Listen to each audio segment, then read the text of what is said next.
Hello வணக்கம், இது உங்கள் சிவி ஜோன். ஸோ எல்லோரும் எப்படி இருக்கீங்க? இப்போ பார்த்தீங்கன்னா ப்ரோமோ 3 வந்திருக்கு. இதில் நம்ம வினோத் அவர்களுடைய கலகலப்பான அந்த ஒரு பேச்சை வந்து ரொம்ப மிஸ் பண்ணிட்டு இருந்தோம்.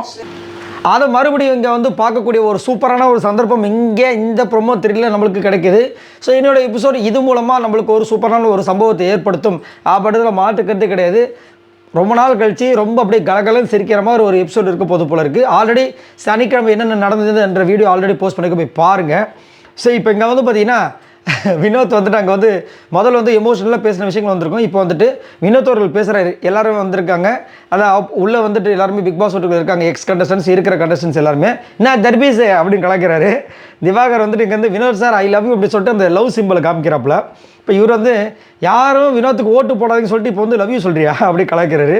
இப்போ எல்லாருமே சிரிக்கிறாங்க. அப்போ இவரும் சிரிச்சுட்டு, சார் உங்களை உண்மையிலேயே நான் வந்து நினச்சி ஃபீல் பண்ணேன் சார் அப்படின்ற மாதிரி சொல்கிறாரு. போய் பக்கத்தில் ஸ்விம்மிங் பூல் இருக்கும்ல, அதில் போய் எழுதி வை. ஆக்சுவலாக உள்ளே இருந்ததுன்னா போய் குச்சின்னு சொல்லிருப்பாரு. இங்கே விஜய் சேதுபதி அவர்கள் இருக்காங்கன்னு சொல்லிட்டு அதில் போய் எழுதி வைன்றாரு.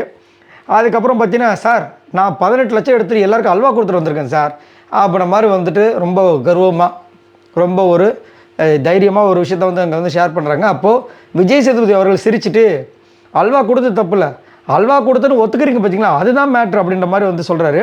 அதுக்கப்புறம் வினோத் அவர்கள் வந்துட்டு கோர்ட்டில் தீர்ப்பு சொல்வார் சேதுபதி, கோர்ட்டில் தீர்ப்பு சொல்வார் நீதிபதி, வீட்டில் தீர்ப்பு சொல்வார் சேதுபதி அப்படின்ற மாதிரி சொல்லி, அதுக்கப்புறம் இவர் வந்து ஒரு பரிசு கொடுக்குறார். அந்த கண்ணாடி மாதிரி கொடுத்து ஒரு பயங்கரமான சம்பவங்கள் போகுது. இவர் வந்து அந்த ஹல்வா கொடுத்தன்னு சொல்லும்போது இந்த பக்கம் அவங்களுடைய குடும்பங்களை காமிக்கிறாங்க. செம்மையாக ஜாலியாக என்ஜாய் பண்ணுறாங்க. அதுக்கப்புறம் இந்த கோர்ட்டில் தீர்ப்பு சொல்வார் நீதிபதி, வீட்டில் தீர்ப்பு சொல்வார் விஜய் சேதுபதி அப்படி சொல்கிறாங்களா. அப்போ இந்த பக்கம் ஆடியன்ஸை காமிக்கிறாங்க. செம்மையாக வந்து என்கரேஜ் பண்ணுறாங்க. இந்த மாதிரி தான் வந்து இந்த ப்ரோமோ இருக்கிறது. ஸோ கண்டிப்பாக இன்றைக்கி வந்துட்டு இந்த ஒரு செக்மெண்ட் தான் பயங்கரமான ஒரு செக்மெண்ட்டாக இருக்குன்ற மாதிரி தான் நம்மளுக்கு சனிக்கிழமைகளில் அதிகப்படியாக வர நியூஸ். இதுதான் வந்துட்டு பயங்கரம். அதனால தான் 2 ப்ரோமோ வந்து இதை பேஸ் பண்ணி கொடுத்துருக்காங்க. ஸோ அதே மாதிரி அந்த ப்ரோமோ கீழே பார்த்தீங்கன்னா கமெண்ட்ஸ்லாம் பார்த்தீங்கன்னா, நீங்கள் நல்லா இருக்கணும், நீங்கள் சூப்பரான ஒரு ஆள், உங்களுக்கு தான் கப்பு, அப்படியே கப்பை கேட்டு வாங்கிட்டு போயிடுங்க. இது மாதிரி நிறைய விஷயங்கள் வந்துட்டு வந்த வண்ணம் உள்ளது. ஒரே ஒரு வார்த்தை தான் எனக்கு ஞாபகம் வருது. பிரவீன் போகும்போது, அதாவது இவர் போகும்போது பிரவீன் சொன்னது, எனக்காகவும் அந்த 2 பேருக்காகவும் விளையாட சொன்னேனே இப்படி விட்டியே அப்படின்ற மாதிரி சொல்லுவார் பார்த்தீங்களா.